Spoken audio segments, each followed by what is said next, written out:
দেখো বন্ধুরা, আমি বাজারে গেছিলাম, বাজার থেকে আমি চিচিঙ্গা কিনে নিয়ে এসেছি। এই দেখো একদম কচি।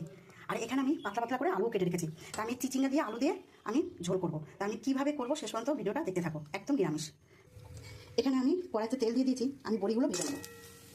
আমার বড়িগুলো ভাজা হয়ে গেছে, আমি এবার তুলে নেবো। আমি বড়িগুলো ভাজা হয়ে গেছে, আমি এখানে তেজপাতা আর রাঁধুনি ফোড়ন দেবো। আমি এবারে আলুগুলো দিয়ে দেবো, আলুগুলো একটু লাল লাল করে ভেজে নেবো। এখানে দেখো আমি একটু হলুদ দিয়েছি, হলুদ দিয়ে আমি একটু লাল লাল করে ভেজে নেবো। দেখো আলুটা আমি লাল লাল করে ভেজে নিয়েছি। এরকম আমি এবারে এখানে মশলাগুলো দিয়ে দেবো। নুন, লঙ্কার গুঁড়ো, জিরের গুঁড়ো, ধনের গুঁড়ো অল্প অল্প করে দিয়ে দিয়েছি। দিয়ে আমি একটুখানি কষাবো। আমি তো মশলাটা দিয়ে কষিয়েছি, এবার আমি চিচিঙ্গাগুলো দিয়ে দেবো।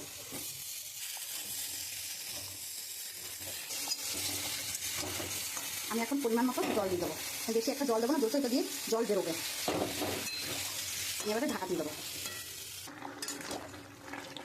দেখো আলুগুলো পড়ে গেছে, আরেকটু হবে, আমি আরেকটু ঢাকা দিয়ে দেবো। আমি এবারে বড়িগুলো দিয়ে দেবো। আমি এখানে জিরে আর ধনে আমি ভেজে শিলে কেটে নিয়েছি।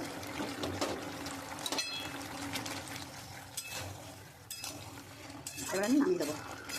দেখো আলু চিচিঙ্গা দিয়ে বড়ি দিয়ে আমি নিরামিষ একদম তরকারি করেছি।